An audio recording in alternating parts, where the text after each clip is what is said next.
Hi everyone, welcome to the analysis of quote 8. So our lesson objective today is to explain what we can infer when Donald Baines says there's daggers in men's smiles. The key vocabulary that we're going to be looking at today is this idea of Machiavellian, so somebody behaving in an evil, sly, corrupt way, and facade. And we're also going to be looking at these words, which will be handy today: turmoil, duplicity, and corrupt. They all link really nicely to that quotation.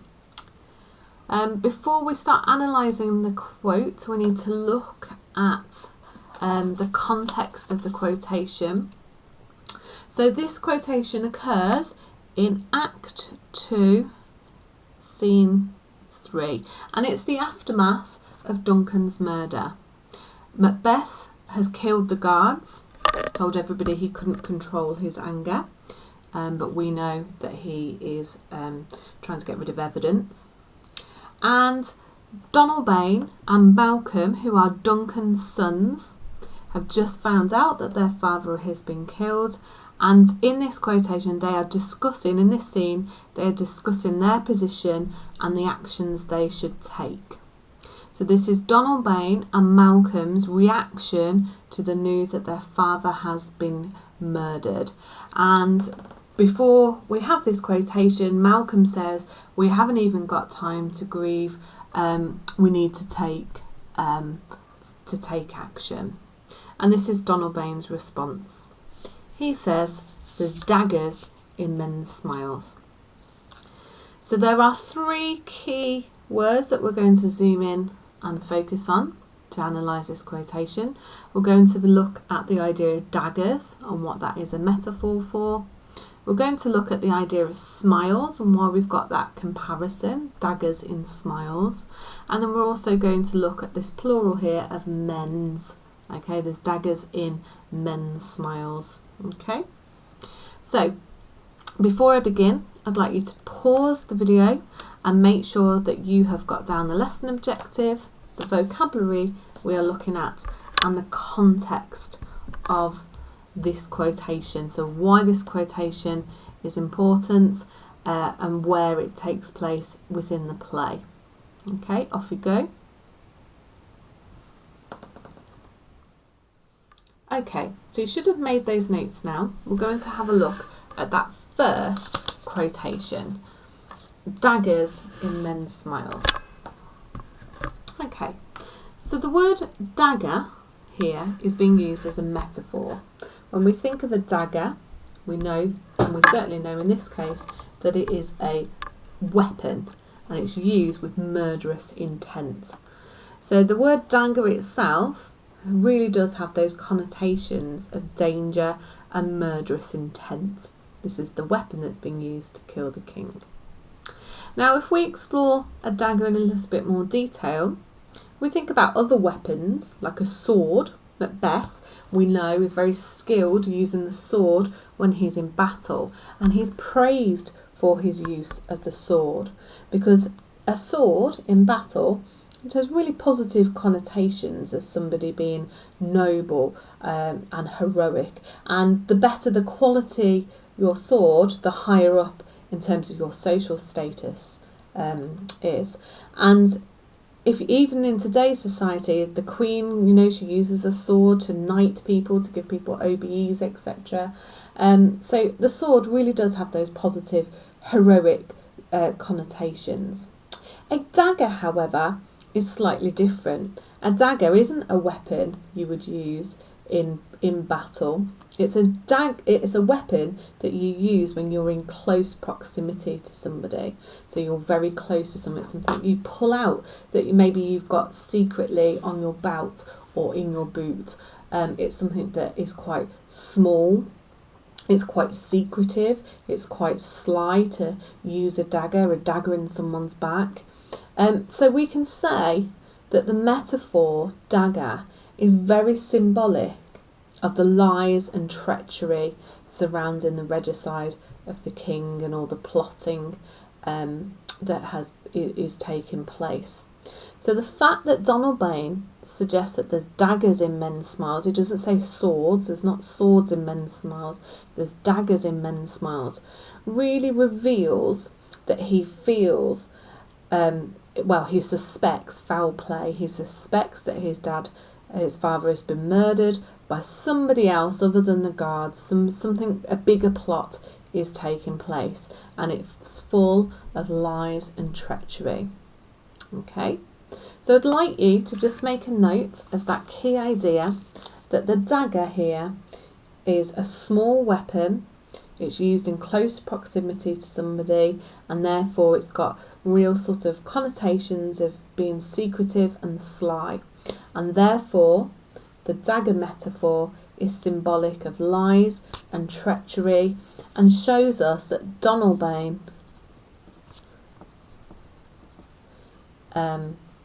suspects. Okay, he suspects foul play. Okay, pause the video. Off you go.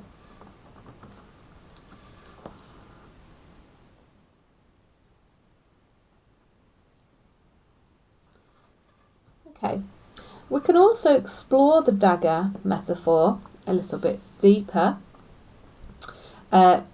thinking about the dagger and the smile.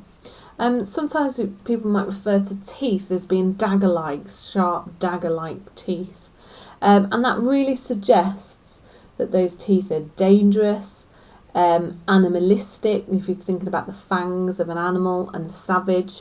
So again, it could really capture this fear that Donalbain has about the animalistic and savage nature of mankind. Okay, so that's a little extension for you, a little stretch, that you could add another layer of interpretation, if you had time, to your analysis of the dagger. Okay, pause the video and jot that idea down. Off you go.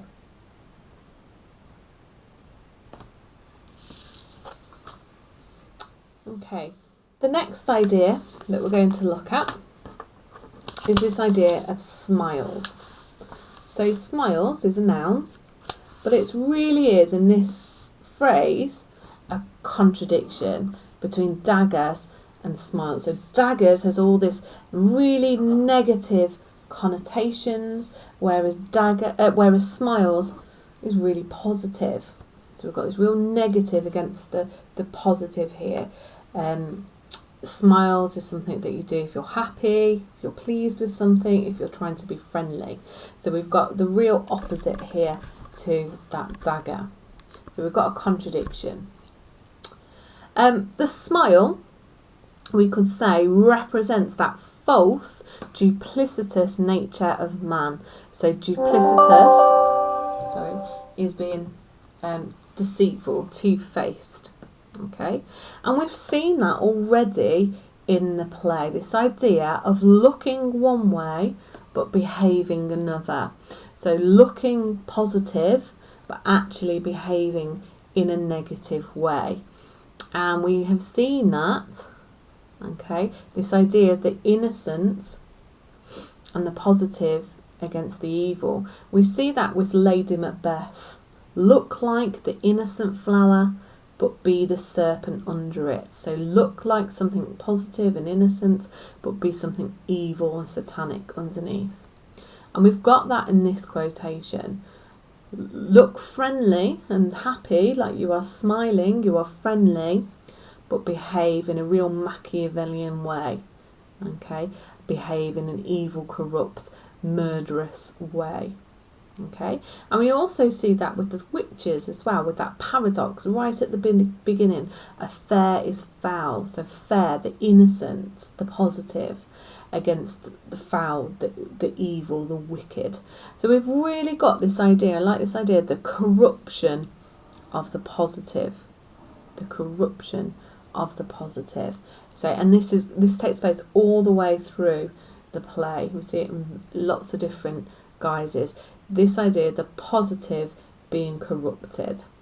Okay, I'd like you to take a few moments and write down those notes, capturing this idea that Donalbain is aware of the duplicitous nature of man, the contradiction between daggers and smiles shows that the positive has been corrupted, okay, that there is corruption all around him and he really fears that corruption.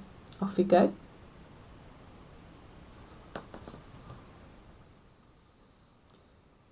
Okay, on to the final analysis now, and this idea of men's smiles. Okay, so there's daggers in men's smiles. He doesn't say there's a dagger in one man's smile. He uses the plural of men's. Okay, so we could say that that plural suggests that danger is everywhere. So if you think this is Donalbain and Malcolm, or Duncan even, the king, and normally he's surrounded by lots of men, and those men are normally positive connotations. Go fetch my men, my men will assist. Okay, and it's that idea of kin, of trust, of loyalty, of his followers. Okay, all the people that are loyal to him. However, now this has been subverted and corrupted, and all of these men here, so many of them, that the danger is everywhere, and it's impossible to identify which one is causing that corruption. Okay, so the use of the men's as plural, I think, is really interesting. It's showing that danger is everywhere. It's impossible to identify, and the normal associations or the connotations of men has been subverted here, and we've got an internal enemy. It's quite interesting. You could even, as a stretch, think about gender here and why Donalbain doesn't refer to women as well, because we know, don't we, that it's Lady Macbeth that perhaps has been the driving force behind this. So it shows that he can't even contemplate Lady Macbeth as having anything to do with it. Okay, that's just a little stretch that you might want to think about. Okay, I'd like you to pause the video, make sure that you have got all of these notes down for those key ideas of daggers, men's and smiles. And this quotation, just to summarise, really shows us that Donalbain fears the company that he is in. He fears that everything is corrupt, fears for his life, and that spurs his decision to flee. Okay, so he goes, he runs away, he takes his men and he runs away because he's in fear of this corruption. Okay, off we go.